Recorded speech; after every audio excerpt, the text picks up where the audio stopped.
So there's something big happening to the world right now that almost no one is talking about. And I think in the long term, this is going to change the way we all live our lives. And I'm talking about digital ID. This government will make a new free of charge digital ID mandatory for the right to work by the end of this Parliament. Let me spell that out. You will not be able to work in the United Kingdom if you do not have digital ID. Now, it might sound like it has nothing to do with economics or finance, and maybe it sounds boring, but the truth is, this is one of the most important changes that governments are pushing right now, and it's happening almost everywhere at the exact same time. In the US, at least 25 states have already launched digital driver's license programs. That means you can now pull out your phone instead of your wallet when you check into a flight, for example.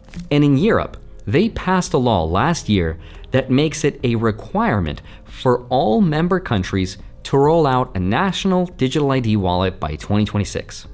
In China, they just launched their version this summer, which links it to their social credit system. Countries like South Korea, Singapore, Nigeria, the United Arab Emirates are already doing this with their digital IDs.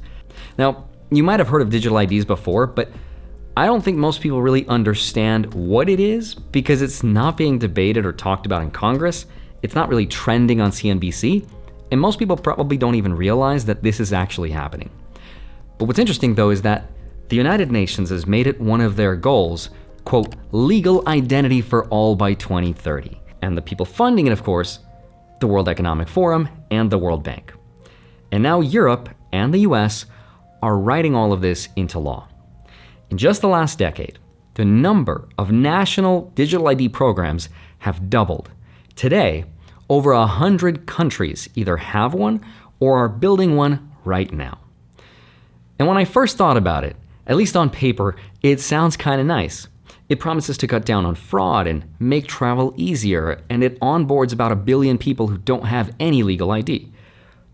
But once you look into how much power this will give the governments of the world, you're going to be shocked. Once your entire identity is digital, whoever controls that ID can control a lot of power. And I don't think RFK Jr. is exaggerating when he said that this is turnkey totalitarianism. It lays the groundwork for global medical surveillance of every human being. So in today's video, I want to help explain exactly what this is, how it's going to work, how it's going to tie into our financial lives, and what you should be prepared for. So with that said, let's get into it. Hi, my name is Andrei Jikh. Hope you're doing well, come for the finance, and stay for digital IDs. So before I get into the details of how governments are planning to roll this out, let me first explain what a digital ID actually is, because I think when most people hear that, they just imagine it's a picture of your driver's license saved to your phone. And it kind of is that, but it's also a lot more than that. So a digital ID is a secure electronic form of ID that verifies who you are. Usually it's built on top of an app on your phone, and inside that app is all your personal information, which is then verified by a trusted authority like a company or a government. But there is a big difference between the physical version and the digital one, because digital IDs use something called biometric data, which are things like your facial recognition or fingerprints, with cryptographic encryption, so they're a lot harder to fake. And once you've been verified, that ID becomes reusable. That means you don't have to keep handing over your passport or your license to different companies, or even go to the DMV. You can just share that specific piece of information that they need. So for example, if a bar needs to know that you're over 21, the app could just say, yes, this person is old enough without necessarily revealing your exact details, your birthday, or your full ID number. So on paper, it sounds like a convenient thing to have. It's more secure, there's less information floating around, so less chance for fraud. But as you're about to find out, you're going to realize that when you centralize that much power, the question becomes, what can they do with it? Because while governments and tech companies present this as a convenient and secure thing to have, the actual way it's already being used in some countries is a very different story. We're constantly watching and recording everything that's going on. Citizens will be on their best behavior. because we're constantly recording and reporting everything that's going on. Take China, for example. Just this summer, they launched their national digital ID app. But instead of it just being an upgrade from physical to digital, they tied it to their social credit system. That means their digital ID is not just proof of who they are, but it's also connected to things like their financial history, travel rights, and even their online activity. So what that means is, if the government doesn't like what they're doing, or doesn't like what they're saying online, or maybe what they're buying, they could restrict your ability to travel, to buy those things, or to access certain social services. After being sued for defamation by the subject of a story he'd written, he was blacklisted. He only realized when he tried to buy a train ticket and was told he was banned from traveling. If you didn't get a vaccine that the government mandated, sorry, you can't use public transportation. They would immediately detect that and send you a notification, and they would deduct money from your what they call WeChat account. They use two main apps, WeChat and Alipay. So you can actually deduct your money directly from your account. There were reports of elderly people and workers who were denied food and pensions because their fingerprint scanners stopped working. So if the system doesn't recognize you, you don't get food. That's kind of crazy. And I have to pass facial recognition identity verification, which is insane, because all I want to do is just spend my gift card balance on this debit card. These are real-world examples of how powerful and dangerous this can be when your whole identity is digital. And this is just scratching the surface. Before I tell you how these systems can really be abused, what I found really interesting is just how fast they're putting these systems into place. Like, I don't remember anyone having this debate or even talking about it, and when they do, coverage is sometimes different depending on where you look. And that's why I use the sponsor of today's video, Ground News. It's a platform I actually used while researching this story, and Ground News pulled together 316 different articles on this headline: Starmer backs UK-wide digital ID to verify right to work and rent. And what's interesting is that both the left and the right agreed. The only real difference was how they framed it. Left-leaning outlets said digital IDs threaten privacy and personal freedoms, and they will fail in stopping illegal immigration. Right-leaning outlets also argued digital IDs infringe on citizens' privacy. And center outlets reported it as a modernization effort that could streamline access to services with less emotion. But what I love most is that Ground News makes this super easy to see. You get a biased distribution chart that looks like this one here, plus blind spot warnings that show you the stories your side might not even be seeing. And in this case, what stands out to me is that even when both sides agree something is a big deal, it's still not getting a lot of attention. So that's the value in seeing the full picture. And if you want to step outside the echo chamber and really understand what's going on, go to ground.news/Jikh or click the link down below. You'll get 40% off the same Vantage plan I use, and you'll be supporting independent journalism and helping my channel out. But the point is, the system's already here, and it's being rolled out country by country. So in the European Union, for example, they already passed something called eIDAS 2.0, which is a law that basically makes it a requirement for all countries in the European Union to offer a national digital ID wallet by 2026. So in just about a year or two, every single person in Europe will have access to one government-backed app that can log you into your bank and pay your taxes. And it's being sold as kind of a universal login for life in Europe. In the UK, for example, their Prime Minister, Keir Starmer, he wants to make these digital IDs a mandatory requirement for everyone. We need to be really clear. You must have ID, mandatory digital ID, in order to work, because we have to stop illegal working. Now, here in the United States, we don't have one national system yet, but we're getting a lot closer. At least 25 states already have mobile driver's licenses, and 20 others are working on them. And even tech companies like Uber and Amazon are starting to accept them. Because you're anonymous online, it can be worse. I do think over time, with things like deep fakes, most of the time you're online, you're going to want to be in an environment where the people are truly identified. That is, they're connected to a real world identity that you trust, instead of just people saying whatever they want. And I think that really shows you how fast this could change from being this optional thing to everyone needing this because it's a law. Now, under the previous administration, under President Biden, they already issued an executive order for federal adoption. There's also other countries that are somewhere in between. Like Singapore, for example, has something called SingPass, which is already being used by more than 4.5 million people. South Korea also launched a new app this year, and it's completely replaced their physical cards for banking. Nigeria is rolling out their own. And we also have the UAE with something called the UAE Pass, and that's connected to over 5,000 services, everything from signing legal documents to paying utilities. So you have to ask yourself, why is all of this happening now? Like, why are governments pushing to do this right now? And here's what they say they want out of it. If you ask the governments or the United Nations or even the UK why they're doing this, you're obviously not going to hear them say control, surveillance, right? But what they will tell you is that digital IDs are all about convenience, security, and inclusion. It's about fighting illegal immigration, right? So let me for a moment take the opposing view and the government's point of view and try to sell you on why this is a good thing, even though ultimately we're going to see how it's actually being used, which is not good.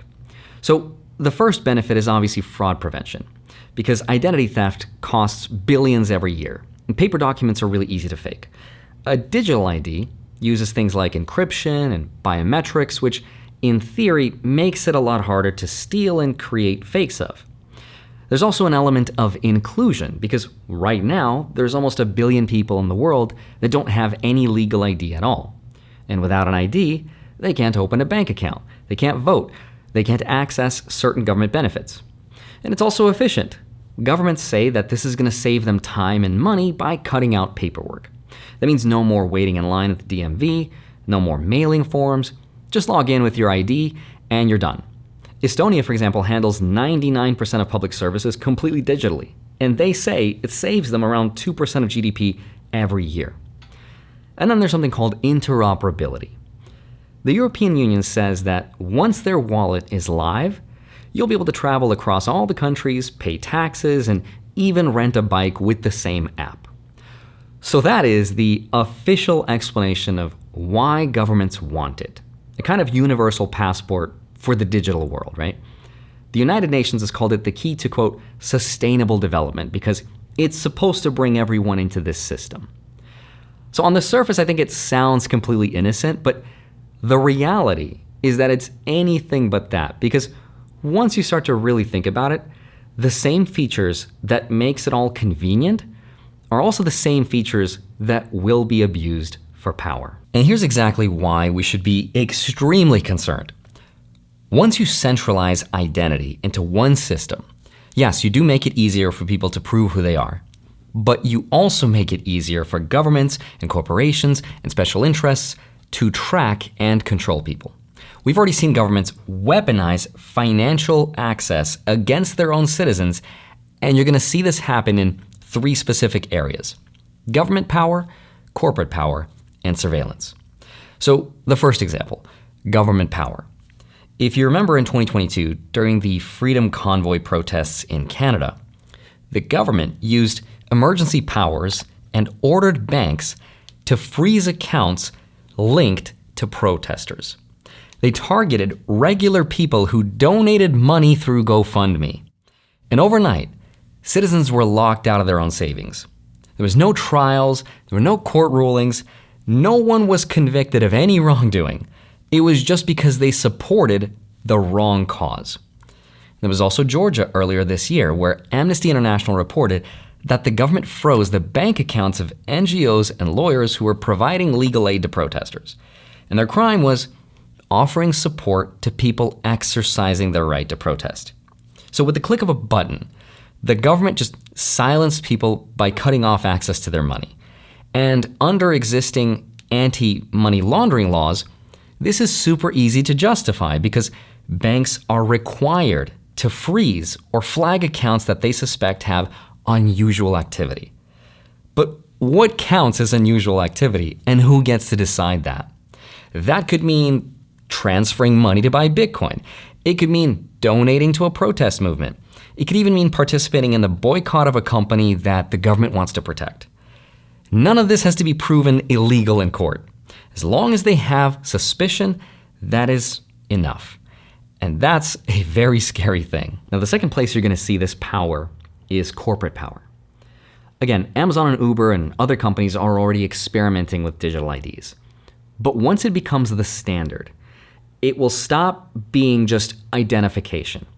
It will become what some people call a super cookie, right?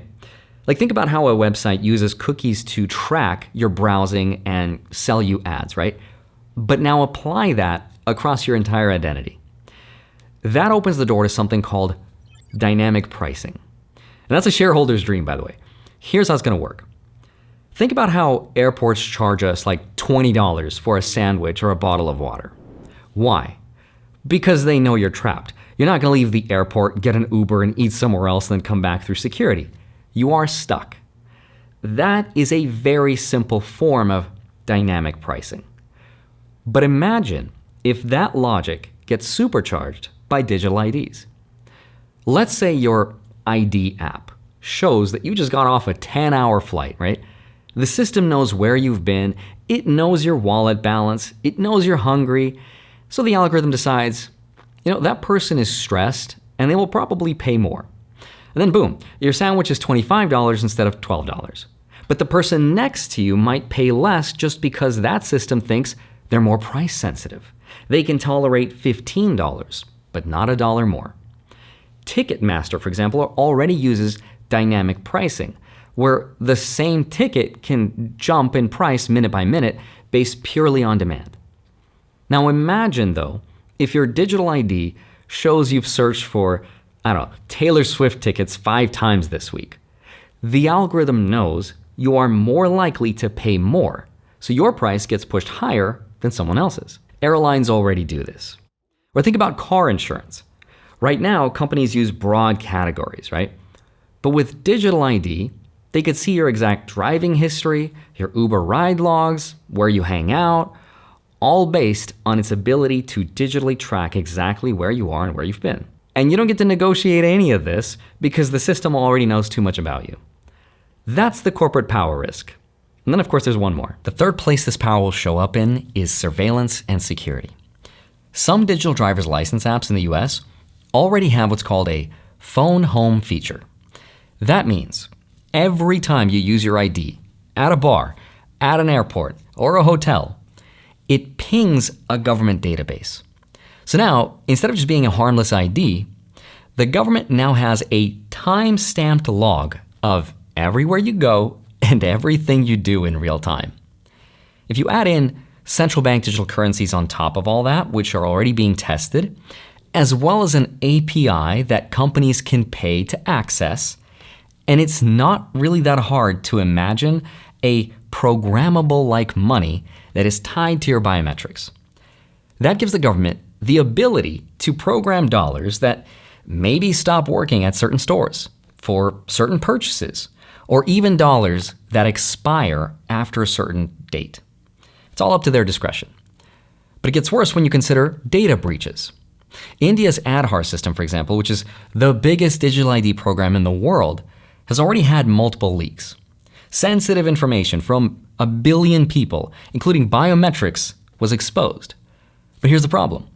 Once your fingerprint or your facial scan or your iris is leaked or it's sold, you can't reset it like a password. It doesn't work that way. If the system is trying to protect us from fraud or illegal immigration, then the current system that we have today should be working, but it's not. So an extra layer of this identification is going to do very little to stop it. Why do you think that them having to have a digital ID would stop that problem when right now people are meant to have a national insurance number and card, and if they're not asked for that, a boss is willing already to break the rules? What's the difference going to be? That's exactly right. If they're not willing to ask for their current credentials, what makes them think a digital ID will do anything to change that? And he didn't really have a good answer for that because there is no good answer.